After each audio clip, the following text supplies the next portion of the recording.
आज की इस वीडियो में हम बात करेंगे बिहार डीएसटी ऑफिस असिस्टेंट, जिसे हम कार्यालय परिचारी भी बोलते हैं, उसकी एक्सपेक्टेड कट ऑफ क्या रह सकती है यहाँ पर।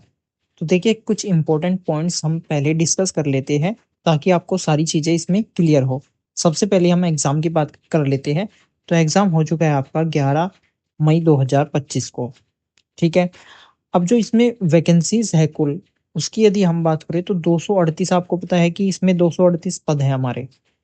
मैक्सिमम मार्क्स यहाँ पर जिसमें से आपकी कट ऑफ बनने वाली है वो है हमारे 100। तो 100 नंबर में से आपकी जो कट ऑफ है प्री की वो यहाँ पर बनेगी। अब इसमें नंबर ऑफ वैकेंसीज को यहाँ पर आप अलग अलग सेपरेट सेपरेट करके देख सकते हैं कि आपकी जनरल में कितनी है, ओबीसी में, एससी एसटी में, इस तरीके से कितनी कितनी वैकेंसीज आपकी यहाँ पर दी गई है। अब एक इम्पोर्टेंट नोटिस है, ये शायद आपको ना मिला हो, लेकिन इसमें बहुत सारी ऐसी चीजें हैं जिससे आपके बहुत सारे डाउट्स यहाँ पर क्लियर हो जाएंगे। सबसे पहले आप देखिए कि जो आपकी इसमें यहाँ पर दे दिया है कि एग्जाम जो प्री का होना है वो 11 मई 2025 को वो हो चुका है हमारा। कुछ कैंडिडेट्स को ये डाउट है कि क्या इसमें मेंस भी होगा, क्योंकि ये तो प्री था तो मेंस तो होना ही है।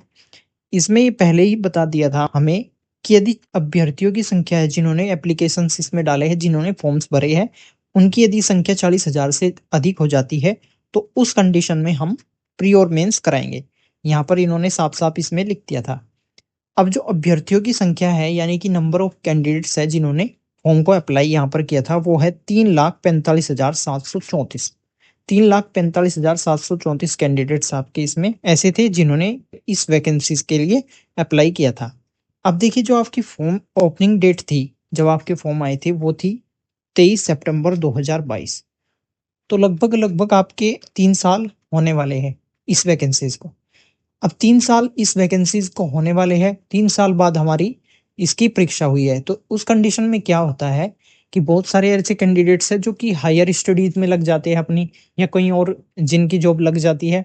तो यदि किसी भी एग्जाम में ज़्यादा डिले हो जाता है 3 या 4 साल, तो उस कंडीशन में जनरली क्या होता है कि जो अटेंडेंस रहती है आपकी एग्जाम में, वो काफ़ी कम यहाँ पर रह जाती है।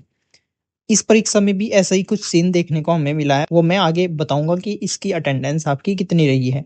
क्लोजिंग डेट इसकी जो थी वो थी 31 अक्टूबर 2022। एग्जाम आपका हो ही चुका है 11 मई 2025 को। अब इसमें जो क्वेश्चंस आपके आए थे वो 100 क्वेश्चंस थे हमारे, और 100 मार्क्स के, ठीक है, जिसमें से आपकी कट ऑफ भी बनने वाली है।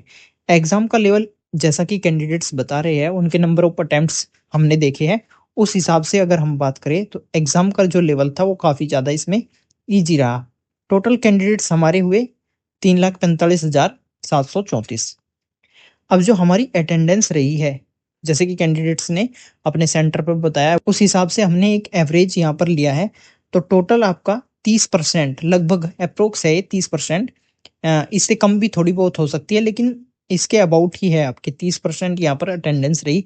आपको भी बताना है कि आपने यदि एग्जाम दिया था तो आपके जो सेंटर था वहां पर लगभग कितने कैंडिडेट्स थे, तो उस हिसाब से और भी ज्यादा इसमें प्रिसाइज आइडिया लगाया जा सकता है।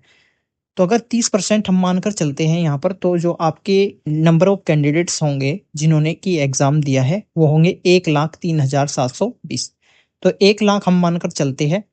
अब ये हुआ कैसे कि आपकी जो अटेंडेंस है वो इतनी कम कैसे हुई? तो जैसा कि मैंने बताया है कि आपका जो एग्जाम है वो लगभग 3 साल में यहाँ पर हुआ है, उस दौरान बहुत सारे कैंडिडेट्स कहीं और सेटल हो जाते हैं।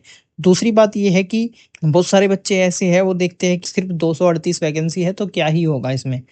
तो ये दो मेन रीजन थे जिसकी वजह से आपकी जो अटेंडेंस है वो काफी कम यहाँ पर रही है।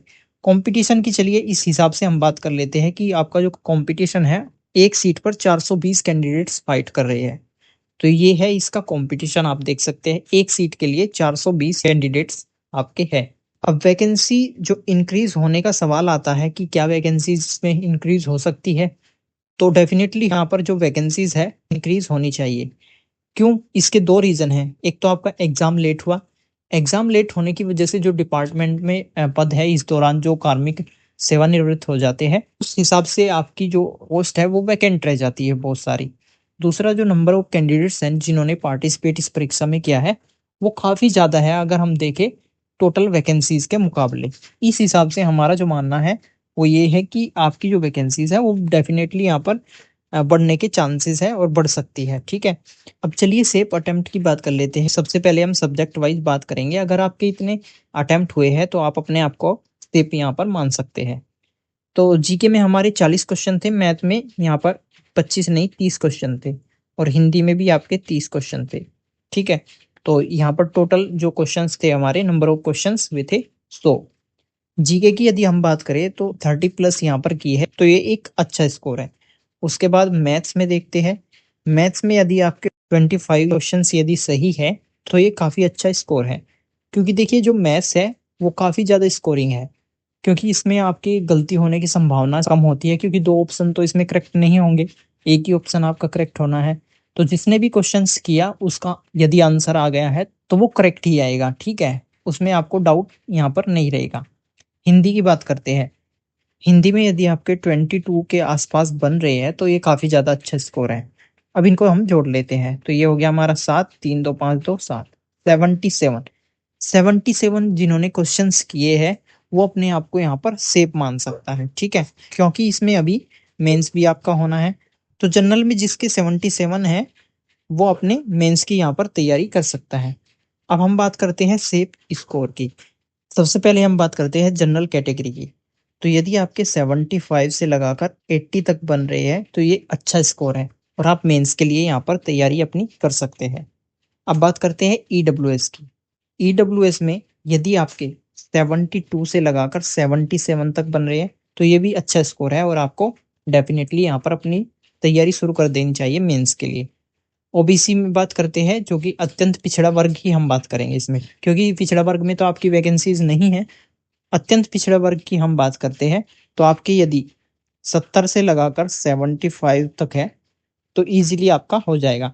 उसके बाद एससी में तो काफ़ी ज़्यादा वैकेंसी है, तो यदि एससी से आप बिलोंग कर रहे हैं तो 65 से लगाकर आपके 70 तक यहाँ पर होने चाहिए। इसके बाद आती है बात एसटी की। तो एसटी में 62 के आसपास, 62 के आसपास यदि आपके बन रहे हैं, प्लस माइनस तो आप कर लीजिए इसको, 62 प्लस माइनस 2। तो इतना स्कोर यदि आपका बन रहा है तो डेफिनेटली आपको अपनी जो तैयारी है मेंस के लिए वो शुरू कर देनी चाहिए अभी से। इसके बाद आपको क्या करना है कि आपको अपने जो मार्क्स है, जितने आपके मार्क्स बन रहे हैं वो आप कमेंट में लिख दीजिए। अपनी कैटेगरी भी आपको लिखनी है, अपने मार्क्स आपको लिखने हैं, और जो आपके सेंटर पर नंबर ऑफ कैंडिडेट्स अपीयर्ड हुए, यानी कि आपकी जो सेंटर है उस पर अटेंडेंस लगभग कितनी रही थी, वो भी आपको इसमें मेंशन करनी है। तो चलिए दोस्तों, मिलते हैं नेक्स्ट वीडियो में, तब तक के लिए नमस्कार।